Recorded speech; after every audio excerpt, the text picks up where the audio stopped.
Your house is filling with smoke. You have less than 3 minutes to escape. So I tested 4 major AI systems and asked them one question. What should you do if your house catches fire? Their answers were shockingly different. Um, Imagine you are sitting exactly where you are right now. Like maybe you are in your living room or the kitchen, or maybe you are just listening in your bedroom. Right. And suddenly the smoke alarm just shatters the quiet. A fire has broken out in your house. I want you to answer a question honestly. How much time do you think you have to get out? Well, most people have a number in their head instantly when you ask that. Yeah. They calculate the distance to the front door, the time it takes to grab their keys. Maybe round up the family? Exactly. They map it out. But according to the research we are analyzing today, the vast majority of you are operating under what safety analysts actually call a lethal delusion. A lethal delusion. That is a heavy term. It really is. You probably think you have, 10, maybe 15 minutes to gather your things, find your shoes, secure your laptop, and just evacuate. But the reality is completely different. Yeah, the data from the structural fire analysts in our source material is terrifying. It indicates that a modern residential home can reach what is called flashover in less than 3 minutes. Right. It is that terrifying thermal threshold where the ambient heat in a room gets so high that literally everything combustible ignites simultaneously. It's all at once. All at once. 3 minutes from the first spark to total room involvement. It is a completely unforgiving timeline. It really drastically changes the geometry of survival. It does. And it brings us to the core mission of today's deep dive. We're looking at a newly released, highly critical, peer-reviewed comparative study that asked a very modern question. If you are in that life or death 3-minute window, can artificial intelligence actually save you? Such a fascinating premise. Right. The researchers took 4 of the major large language models currently dominating the market, so ChatGPT, Gemini, Claude, and Grok, and they threw them into a simulated real-time house fire scenario. Okay, let's unpack this. ChatGPT. First things first, safety mode on. If there's a fire, you want to get everyone out immediately. Don't stop to grab stuff. Things can be replaced, but you can't. If there's smoke, stay low. Air's clearer down there. And once you're out, call emergency services and let them do their hero thing. Most importantly, have an escape plan in advance so you can act fast. No second guessing when it's go time. Gemini. The absolute most important thing is to get out immediately. Don't stop for belongings. Once you're safely outside, call the fire department right away. Is everything okay? Are you calling from a safe place? Claude. Okay, so if your house catches fire, the main thing is to get out safely and fast. Leave immediately without stopping to grab belongings, use the nearest exit and stay low under smoke if you can. Once you're out and away from the house, call emergency services right away. Never go back inside for anything and help anyone nearby get out too. Grok. Get out fast. Don't grab stuff. Just go. Yell, "Fire," to wake anyone else. Then crawl low under smoke if you have to. Feel doors before opening. If they're hot, use another way. Once outside, stay out. Call 911 from a safe spot, not back inside. If clothes catch fire, stop, drop, roll. Don't run. And never, ever go back in for anything. Pets, phones, photos. None of it's worth your life. In a moment of absolute peak cognitive load, does handing the reins to an AI provide necessary clarity, or does it just add to the fatal noise of a crisis? What's fascinating here is that the researchers didn't design this as a theoretical computer science exercise. Right, it wasn't just code on a screen. Exactly. They evaluated these systems under the simulated pressure of a ticking clock. They were measuring how algorithmic text generation interacts with human panic. Because panic changes everything. It does. We are talking about automated triage in a situation where every single second dictates your survival. The inconsistencies they found between these 4 massive models could literally mean the difference between you making it to the lawn. Or becoming a casualty. Exactly. Now, on the surface, the whole premise feels a little, counterintuitive. Like, we all learned what to do in a fire back in elementary school. Stop, drop, and roll. Check the door. It is practically baked into our cultural consciousness. Right. So why do we even need an artificial intelligence to give us instructions? You would assume human common sense just takes over. You would think so. But when you look at the physiological reality of emergencies detailed in the study, the picture totally changes. The research highlights an incredibly surprising fact. Fire fatalities are rarely caused by the actual flames. They are caused by indecision. Yeah. Indecision. Because indecision directly leads to smoke inhalation. The researchers chose a house fire scenario for this study very deliberately because of what panic does to the human nervous system. It totally rewires you. Right. When you are thrust into sudden mortal danger, panic physically alters your brain's architecture. Your prefrontal cortex, which is the logical, planning, step-by-step part of your brain, essentially shuts down. Wow. Yeah. Blood flow redirects to the amygdala to prepare for fight or flight, leaving your executive function completely compromised. I always think of it like a computer freezing up when you have way too many heavy applications open. You were trying to click, you were trying to close Windows, and the little loading wheel is just spinning. But the machine is completely paralyzed. Exactly. Paralyzed by the processing demand. Yeah. But I have to push back on this premise just a little bit. If my brain's internal RAM is maxed out and I am standing in a hallway filling with smoke, why on earth would pulling out a glowing rectangle and trying to read text from an AI on a screen be the solution? It sounds crazy, right? Yeah. Wouldn't that just be opening another heavy application when the system is already crashing? If we connect this to the bigger picture, that very paradox is exactly what the researchers were testing. They started with the assumption that the human brain in this scenario is already compromised. Okay.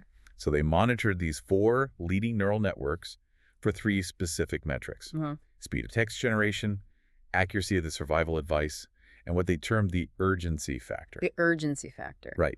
That is the exact type of abrasive, highly directive communication required to jolt a human being out of physiological shock and into motion. They call this tiny window the golden 2 minutes. Golden 2 minutes. So if the AI cannot cut through the biological panic in that specific window, It fails as a survival tool. and a lot of them failed spectacularly. Because once you establish that a panic brain needs extreme urgency and crystal clear clarity, you look at the data and realize these massive billion-dollar AIs utterly misread the physics of the room. They really did. Let's look at the lowest ranked performer in the study, which was Subject B, Gemini, coming in dead last at rank 4. Oh, the transcript of Gemini's response was genuinely disturbing for the analysts to evaluate. It was wild. The researchers fed Gemini the desperate prompt about the active fire, and Gemini entered what the analysts categorized as an empathy loop. An empathy loop. Yes, right in the middle of a literal raging fire, the AI actually generated a pause in its instructions to ask the user, "Are you okay?" Astounding considering the ticking clock. It is like sitting at a restaurant, your table suddenly bursts into flames, the curtains are melting, and the waiter strolls over and asks, "So, how is your day going so far?" It is a catastrophic waste of time. A total waste. Why would it do that? Well, the analysts explain the underlying computational reason for this. It is a dangerous design flaw inherent in how we currently train these systems using something called reinforcement learning from human feedback. RLHF, right. Exactly. Essentially, Gemini is heavily weighted to prioritize what the study calls AI politeness over user survival. Wow. Politeness over survival. Yeah. We have trained these algorithms for years to mimic human empathy, to be friendly conversational partners, to act as like polite customer service agents. But when your house is burning down, an algorithm trying to act human is the absolute last thing you need. Right. You need to be a cold, hard, fast machine. Because it got trapped in that empathy loop, prioritizing a conversational bond over kinetic action, Gemini's response was deemed functionally useless for an active escape. Functionally useless. That is a heavy label for a top-tier tech product that we carry in our pockets every day. It really is. But then we move up slightly to rank 3, which was Subject A, ChatGPT. And ChatGPT had a different but equally fatal problem. The researchers diagnosed its response pattern as safety officer syndrome. Ah, yes. The terminology perfectly captures the tone it adopted. It gave advice that was technically accurate, but it delivered it in a dangerously conversational manner. It started throwing around friendly, colloquial phrases like, "let's do the hero thing," and "safety mode on." Yeah, again, we see the danger of the friendly assistant persona overriding the physics of the situation. Right. In a lung-searing environment, when you have maybe 90 seconds left before the ambient air becomes permanently toxic, you do not need a buddy giving you a pep talk. You need a commander shouting orders. Precisely.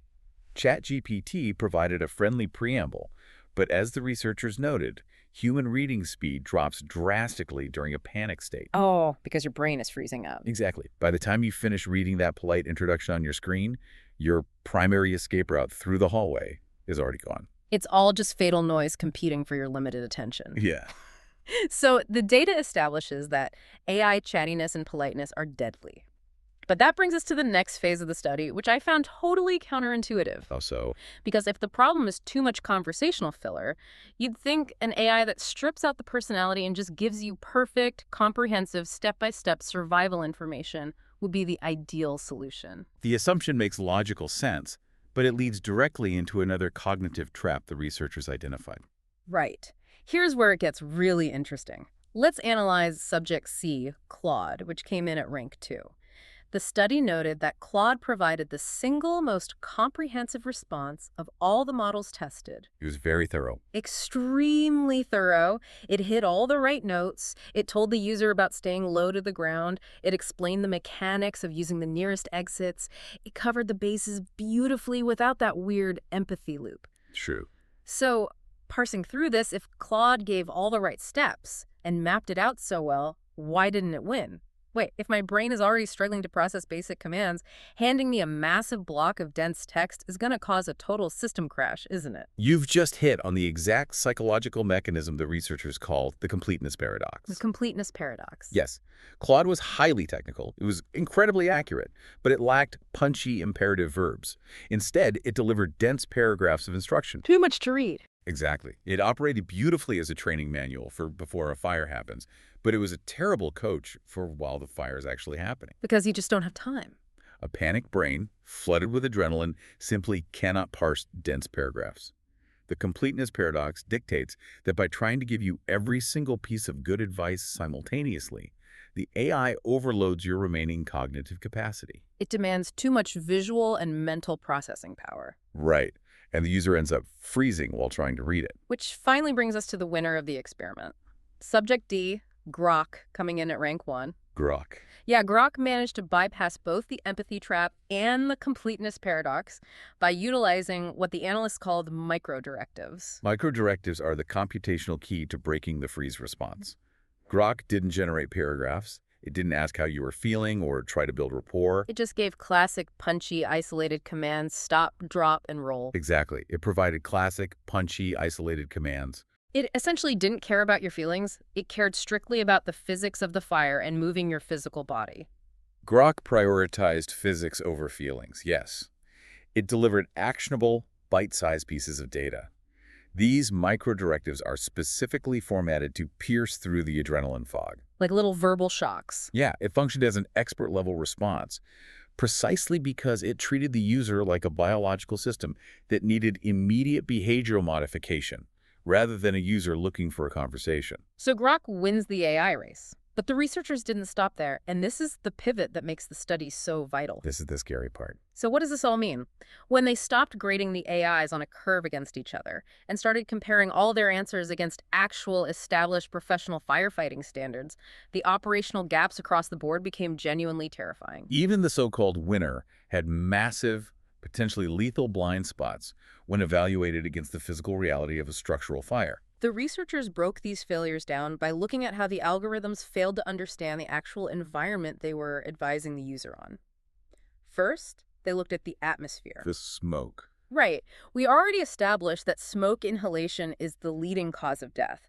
But only 2 of the AIs emphasize the crawl low rule with any real urgency. Which is basic survival. The study pointed out that most of these systems treated smoke like it was just a visual nuisance. The text read as if they were saying, try to avoid the smoke so you don't cough and lose your way. When in reality, that smoke is a superheated neurotoxin. Oh, wow. The researchers pointed out that in a structural fire, the smoke banking down from the ceiling can easily reach 600 degrees Fahrenheit. 600 degrees? Yes, if you stand up in 600 degree smoke, your lungs are thermally seared instantly. Oh my God. One single breath, and your respiratory system is destroyed. The AIs fundamentally fail to communicate that lethal severity because predictive text engines don't have lungs. They don't feel pain. Right. They don't understand heat. They only understand the statistical probability of words associated with fire. Because they lack a physical model of the world, they naturally fail to understand the physical barriers you have to interact with. Which brings us to the door test. The door test. Yeah, when you are trapped in a room and there is an active fire somewhere else in the house, the only way to know if a superheated environment is waiting on the other side of your bedroom door is to feel it with the back of your hand. Crucial step. But out of all four models, only Grok explicitly instructed the user to feel the door before opening it. And omitting that instruction is catastrophic. If an AI tells you to evacuate immediately to save time, but fails to tell you to test the door for heat first, you could swing that piece of wood open and step directly into a backdraft. A backdraft? Yes, the sudden introduction of oxygen into a superheated hallway causes an explosive ignition.